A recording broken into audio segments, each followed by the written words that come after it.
এই ফারিয়া মারিয়া, ফারিয়া মারিয়া, এদিকে শোনো তো। জি আম্মু বলো। তোমার তোমার খালামণির ফোন আসছিল। তোমার খালামণি হঠাৎ করে অসুস্থ হয়ে গেছে।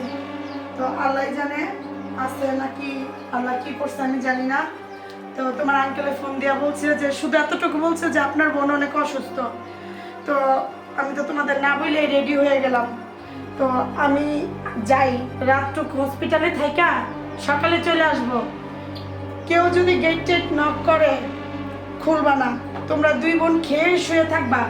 আর কোনো ধরনের দুষ্টামি কিংবা ছাদে যাওয়া কোনো কিছুই করবা না। আমার কথা মনে থাকবে? হ্যাঁ মনে থাকবে। আর আমি তাহলে যাই, তোমরা সাবধানে থাইকো, ঠিক আছে? আর তোমরা একটু দোয়া করো খালামণির জন্য, হ্যাঁ?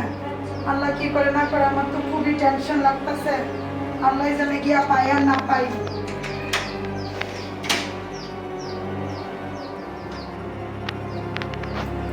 সাবধানে যাই, অনেক খেয়াল রাখো। হ্যাঁ তোমরাও কেউ আসলে গেট টেট খুলবা না কিন্তু, ঠিক আছে? আচ্ছা, খালামণি কি হয় জানাই। আচ্ছা ঠিক আর আছে, রাস্তাঘাট পার হলে গাড়িগুলো দেখে আসবে। ঠিক আছে, তোমরা সাবধানে থেকো। আচ্ছা ঠিক আছে। চলে গেছে এদের মা চলে গেছে। আজকে দুইটা কি আমি খেয়ে ফেলবো। আমি অনেক দিন যাবৎ ক্ষুধার্ত। আমি রক্ত মাংস খাবো, টাটকা রক্ত খাবো।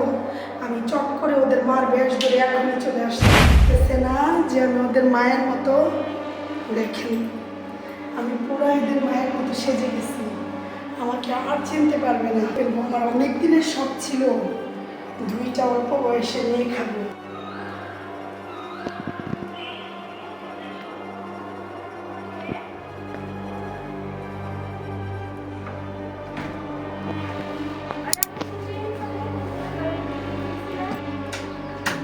আসলে হয়েছে কি, রাস্তায় একটা গাড়িও নাই।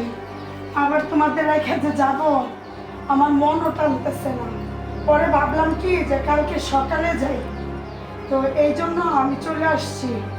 আমি কই যে না, আগে তোমাদের সেফটি আমার দেওয়া দরকার। বাইসেন যদি কোনো মানুষ, আমি এত রাত্রে গেলাম, আমি কোনো বিপদে পড়লাম কিংবা কোনো মানুষ তোমাদের কোনো ক্ষতি করলো, এই জন্য আমি চলে আসছি।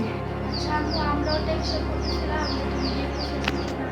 যা করছো ভালোই করছো, চলে আসছো। কি করব, আমার একবারে দুশ্চিন্তা লাগতেছে যে তোদের মতো দুইটা বড় বড় মেয়ে রেখা এখন তোর খালা বাচ্চা থাকলেও আছে না থাকলেও আছে, আমি গেলে কি অন্যটা হয়ে যাবে।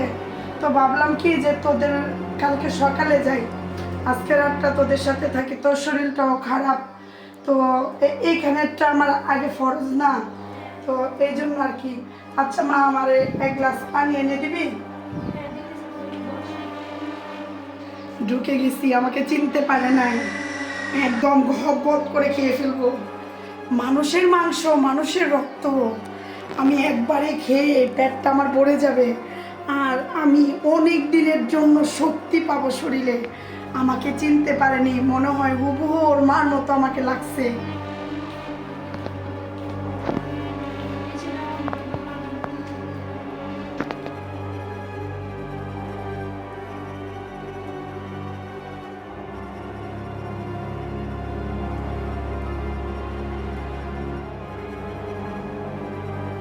আম্মু, তোমার না জানি কেমন আজব আজব লাগতেছে, তোমার কথাগুলো জানি কেমন লাগতেছে।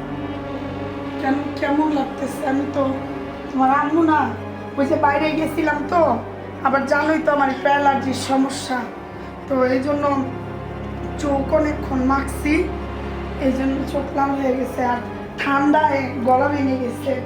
তো কি আজব লাগতেছে আমাকে। তোমার কথাগুলো জানি বিরক্ত লাগতেছে। চা আসো, আমার পাশে দুজন বসো, আসো। আম্মু, তোমার শরীরে এরকম ঠান্ডা কিসের জন্য? শীতের দিন না, বাইরে গেছিলাম যে এই জন্য ঠান্ডা মনে হয়। না তাও বেশি ঠান্ডা? হ্যাঁ, অন্য সময় তো বাইরে যাও, এরকম ঠান্ডা তো আর হয় না। আজকে অতিরিক্ত ঠান্ডা তোমার। আচ্ছা, আমি তো 15 মিনিটের মতো হচ্ছে না বাইরে গেছি। তো তোমরা খাওয়া দাওয়া করছো? হ্যাঁ, খাওয়া দাওয়া করছি। তুমি খাইছো? হ্যাঁ আমি খাইছি। তো চলো আমরা এক কাজ করি, তাড়াতাড়ি করে আজকে ঘুমিয়ে যাই। আচ্ছা চলো। আচ্ছা আম্মু, আর 2টা মিনিট পরে ঘুমাই আমরা। কেন 2টা মিনিট পরে কেন ঘুমাবা? কি হয়েছে? ভালো লাগতেছে না তাহলে তোমরা একটু বসো, আমি একটু বারান্দায় কিছু কাজ আছে আমার, তো তোমরা বসো, আমি বারান্দার কাজটা সারে আসি। আচ্ছা তাড়াতাড়ি এসো। ব্যাগটা রাখি, যেহেতু যাবই না। আচ্ছা দেখছো আম্মু বলছে কিন্তু আম্মু আবার চলেও আসলো, কথাগুলো কেমন আজে বাজে বলে আম্মু। হ্যাঁ আম্মু দাঁড়িয়ে গেছে, না তাও তো অন্য সময় তো আম্মু বাহিরে যায়, তারপরেও দেখছো কেমন আম্মু কথা এভাবে ও দাঁড়িয়ে পারে না। তারপর চুলগুলোকে ঘুরা দেখছো, বলো না যে অ্যালার্জির সমস্যার জন্য তাও তো অন্য সময় তো চোখ চুলবে, এরকম তো আর হয় না। আবার বাবা ওগুলো লাল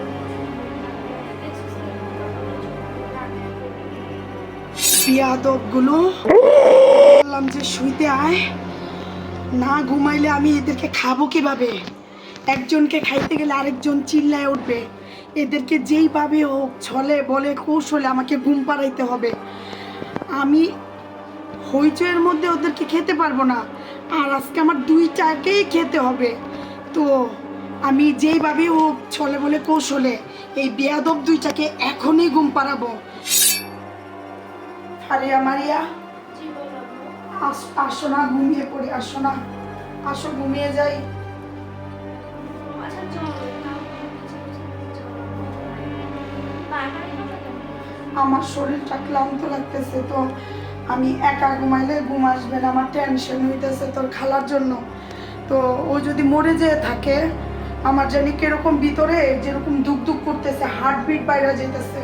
আর আমরা শুইতে যাই। হ্যাঁ, আমার এই যে অ্যালার্জি, ঘুমের জন্য এরকম হয়ে গেছে। চল আয় আমরা ঘুমিয়ে যাই, চল আয় আয়, বিছানাটা একটু গুছা, আমরা শুয়ে যাই। আমি আজকে শুন, তোরা তো সবসময় 2 বোন একসাথে ঘুমাস, আজকে আমি মাঝখানে ঘুমাই, তোরা আমার 2 পাশে ঘুমা।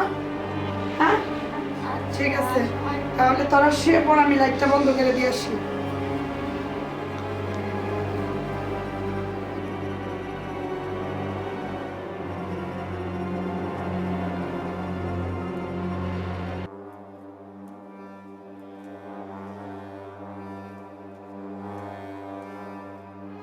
ঘুমিয়ে পড়ো। আজকে গল্প বলতে হবে? প্রতিদিন কি গল্প শুনতে? আজকে ঘুমাও। ভূতের গল্প শুনবে? হঠাৎ করে ভূতের গল্প শুনতে ইচ্ছা করছে?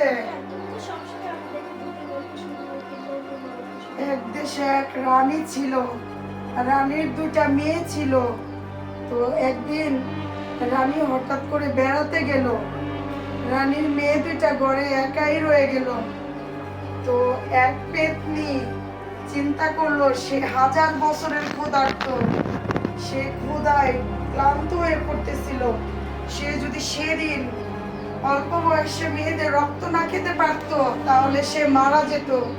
তো ওই রানীর মেয়ে 2টার উপর টার্গেট করলো সেই পেতনির। তারপরে ঢুকে গেল সেই পেতনি, সেই মার রূপ ধরে তাদের ঘরে ঢুকে গেল। রানীর মেয়েরা বুঝতেই পারলো না যে এটা তাদের মা না, এটা একটা পেতনি। ঘুমায়া যাও, তাহলে ঘুমায়া যাও।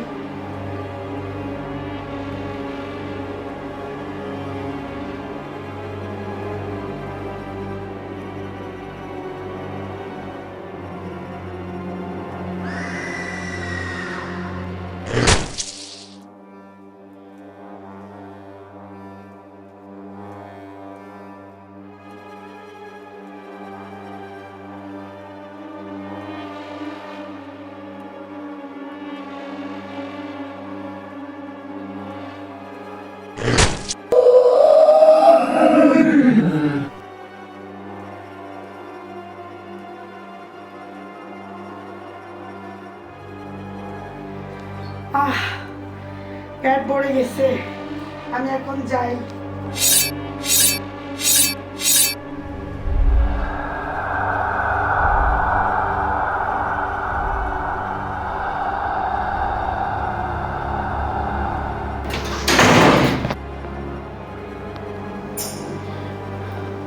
আমার এরকম টেনশন হচ্ছে কেন? আমার মেয়ে কই? আমার মেয়ে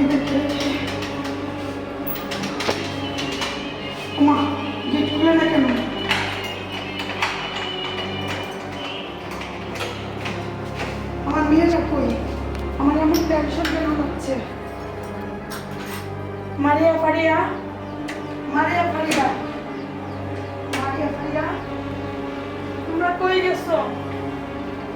মারিয়া ফারিয়া, হাই মারিয়া ফারিয়া, কই গেল মারিয়া ফারিয়া? অনে ঘুমিয়ে আছে। হাই মারিয়া ফারিয়া, হাই আম্মু আসছে, উঠো। আল্লাহ, আমার মেয়েদের কি হয়েছে? আল্লাহ, আমার মেয়ে দুটাকে কে মারলো?